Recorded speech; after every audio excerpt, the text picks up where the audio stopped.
Okay. So it's like a little bit of a steer of what you're saying, of what it says here, that if it's known as Shamayitera by Yom Tov, it's the meal and the simcha, then why don't we do on Motzei Shabbos Bechas Besamim? So his answer, which he Yeah. says is correct, is that we don't need to do it because the simcha and the meals that we'll be eating on Yom Tov take the edge off. So we don't so much miss that we've left, that Shabbos is gone. So because we're going to have the simcha of Yom Tov in the meals. Right. Okay. So there you have it. So let's go Where on. does it say that in English? So does he say it in English? I don't know, I didn't look to see. This is, 223. so we're on page 223 Bottom where it in the says English. Rob said on Well, the we're on right. 224. So it might be a note. It's the bottom right where it says Rob said. Oh, But that explanation is that the difference between, the reason we say, because of the labor, separating Shabbat from the everyday. And then when we're ending Shabbat and we're going back to a laborious type of a day, then you need the spices. But when we're going from Shabbat to festival, we're continuing with no labor. So we don't, Okay, that's how I'm reading this. it could, okay, so there you go. So there are different opinions, and he gives his, and he says this is the correct one. So, I like his.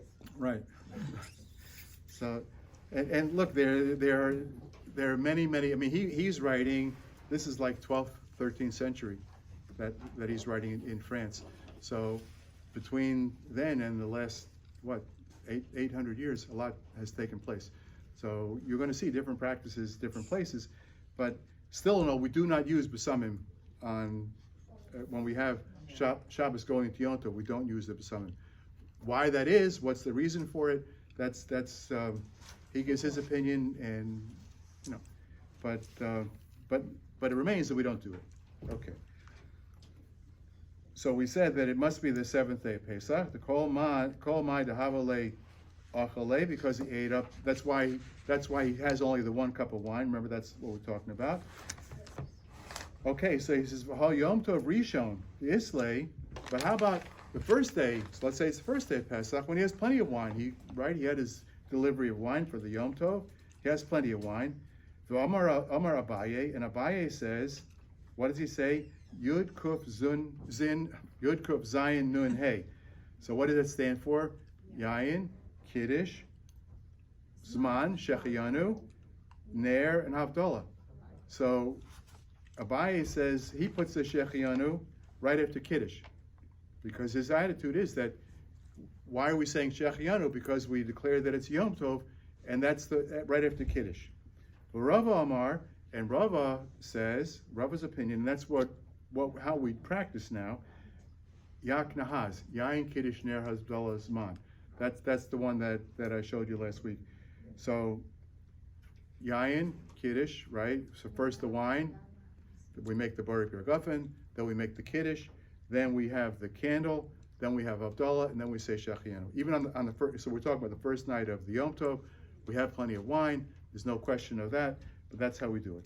Ella, Havdalah v'Kiddush, Chada Milsahu. So that would indicate that we're drinking 1 cup of wine, right? But we're doing 2 mitzvahs, aren't we? Right? We're doing Havdalah and we're doing Kiddush, and we're using 1 cup of wine. So are we then making our mitzvahs into chavilos? Are we making our mitzvahs into bundles? Because it's 2 mitzvahs. So why don't we make Havdalah and then make Kiddush, or make Kiddush and then make Havdalah, because maybe you want to extend it, whatever. But so in the meantime, in this case, everybody agrees, Abaye and Rava both agree that we use 1 cup of wine. What they disagree about is the order of the brachos, but neither one of them says that we make 1 bracha on Havdalah and we drink a cup of wine, and we use another cup of wine for Kiddush, right? So what's going on here? You just said to me that we don't bundle our mitzvahs together.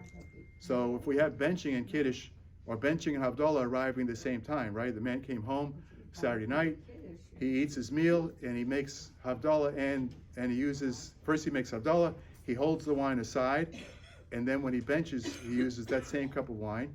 So we said that's no good because you're making the mitzvahs into chavilos, you're bundling your mitzvahs together. And we just said that Abaye and Rava both agree that when it comes to Havdalah and Kiddush, we do combine them.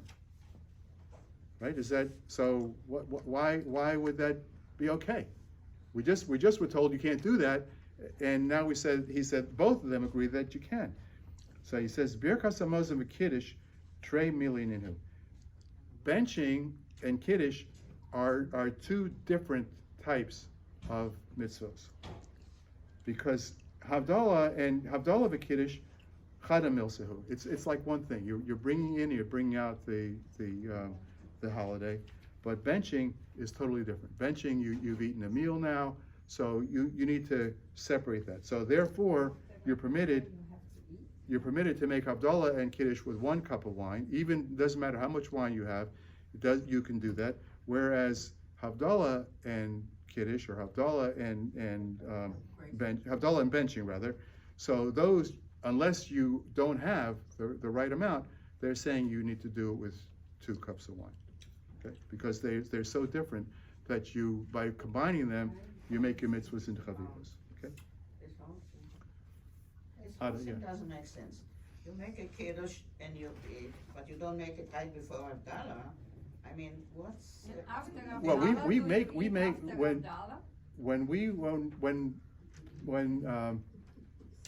Yom Tov starts Saturday night, so we make Havdalah in the Kiddush. We actually do it together. Oh, Right? that's only when you're. That's what we do. So he's saying, he's giving a typical Shabbos, typical Saturday night. So I come home from shul and I make Havdalah right away. What? And then I sit. Havdalah, you sit down and eat? After Havdalah, I don't. This person in the Gemara does, but somebody could. I mean, there's no reason why you couldn't. You could certainly come home and Malava Malka, for example. You want to have, you have a party on Saturday night, so you come home and you make your Havdalah, and now all your guests arrive for the Malava Malka, and then you're going to bench, and whatever is your practice, whether you do it with a minion or less than a minion, but you're going to make Birkat Hamazon a la kos. You're going to use a cup of wine for benching. So, but you're using 2 separate cups. When you made Havdalah, you did it with 1 cup of wine. When you bench after your meal, you're going to use a second one, unless the case is you only had 1. So the example that they give is last day of Pesach, you used up all your wine, all you have is a 1 cup of wine, or maybe that's all you have is 1 cup of wine. So you hold that aside, and when it comes, you make your Havdalah, you make your regular Havdalah. So now we're talking about a typical Saturday night. It's not Yom Tov. Yom Tov didn't end. Yom Tov's not starting. It's a regular Saturday night, like this weekend, next Saturday night. We'll come home from shul, make Havdalah, and then if our neighbors are coming over to eat afterwards, and we're going to bench, and it's late. So we tend not to eat late, but you could. There's no reason why not.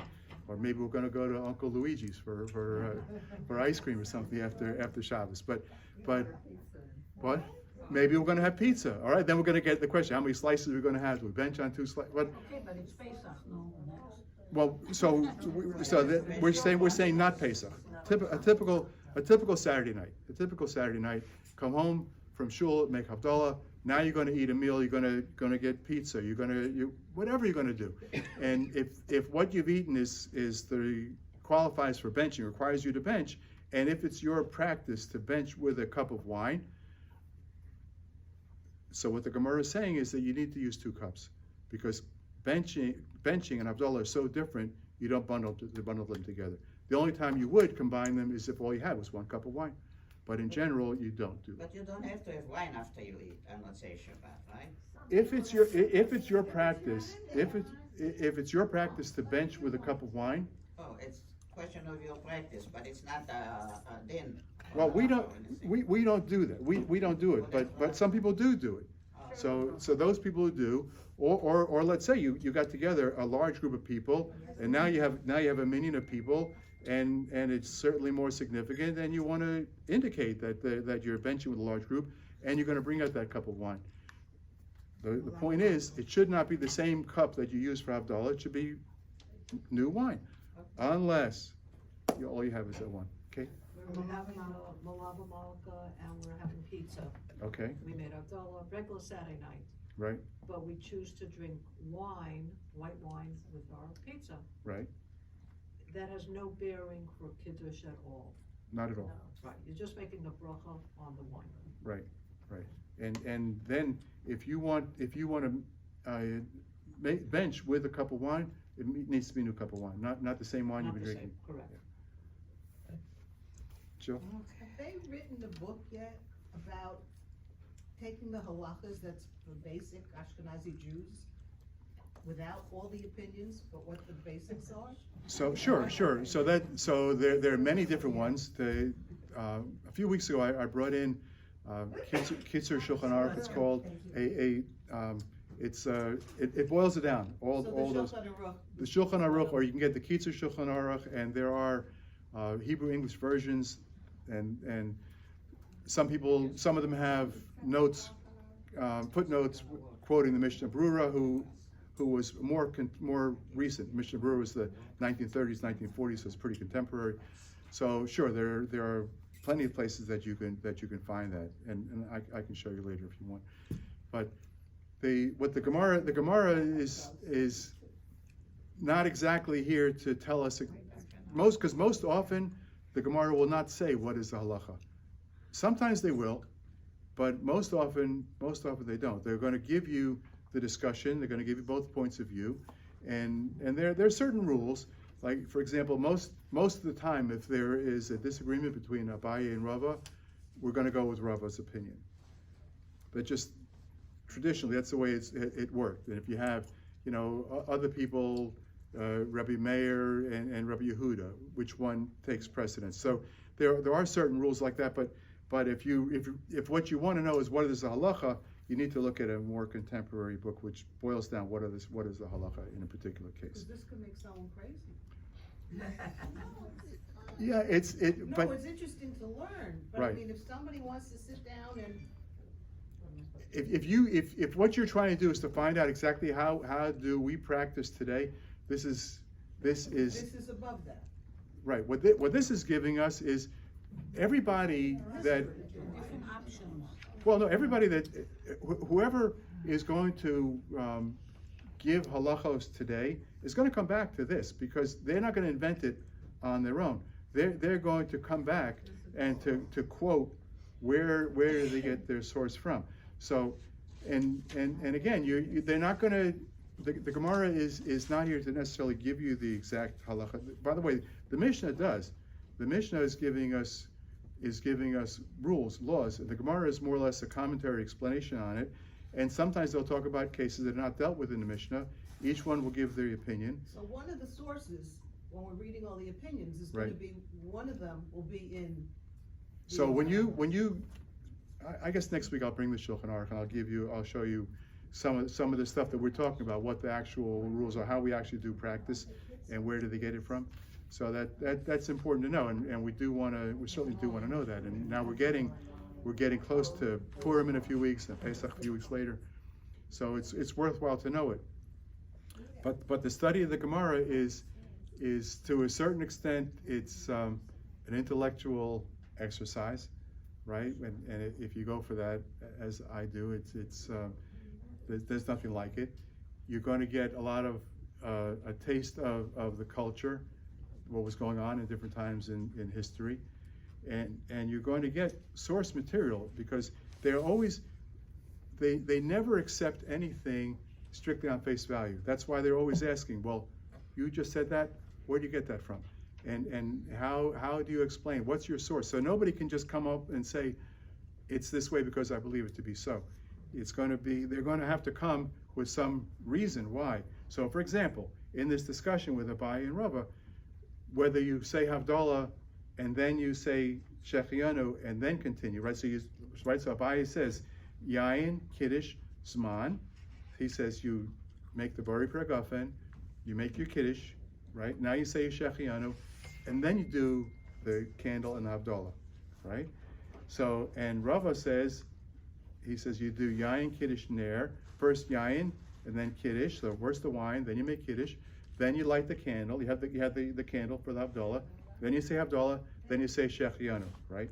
So there's a logic to each one of them, right? Abai is saying that the Shechianu goes on the Kiddush, so once you say the Kiddush, say Shechianu, and Rav is saying you complete the whole package and then you say the It's Shechianu. all commentary, right? I mean, because it sounds like that when you have all these commentaries and you have a crowd of people and people are sort of free to choose which commentary they like, or no? No. You So- know, right, where's the final answer? Right. So you're gonna need to look, and I'll bring it next week, and I'll show you some of the rules that we're dealing with. What's the bottom line, right? How do we it'll have English too. I think So- Penny Davidman used to do that class, wasn't it Shulchan Aruch he used to do it? I don't know. Yeah. But anyway, so we're kind of running out of time, and so I have my homework for next time, and so I'll bring that along, and I know that's key. People want to know what is the bottom line. So you have But in the English version, it says the. he gives you halachas. That's right. halach on each page. Right. That's It that. gives you- Right. Thank you, In the Kate. English version, it does give the halach. Right. So if you're on 223. So on the bottom of the page, there's the halacha. It tells you, upon the first cup, one recites the grace after meals, etc. And it tells you how we actually practice. Thank you. Right. So that is there for you. But it's interesting that Rita? they talked about the Torah that they had before, all the verses reading, where today, we observe totally differently, than in the Ashkenazi Forum, where we're supposed to come into Shabbos perfectly hungry. That's what we said. We said that. So I brought that because we have Rabbi Yossi saying that you can eat ad shetechshach, right? That's those two words, until dark. So I got the objection. How could that possibly be? We don't practice that way. And so what Rabbi Avadia Bartanura discovered in his travels was that in the Arab countries, that's how the Jews observed Shabbos. That they would eat the big meal before they went to shul. That's what they did. So, yeah. What's Hipparchus? Pardon? Hipparchus. I'm sorry. Hipparchus. I'm not Rabbi Yeshua ben Chanina right. is telling you about Lamelech sheyotze v'Hipparchus nichnas. Oh, we're gonna get to that next week. Oh, what's the meaning of the word? So let me just see where we are. The next question. Oh, so he says that. What that is you have a situation. They're trying to decide what happens. You have to make Kiddush and you have to make Havdalah. So Shabbos they compare to the Melech, and the Aparchos is a lower level officer. So in other words, the king is leaving, and the lower level official is coming in. So what do you do? So the answer is you first escort the king out, and then you welcome the other one. And we'll get to that. We'll get to that next week. Okay. Thank you, everybody.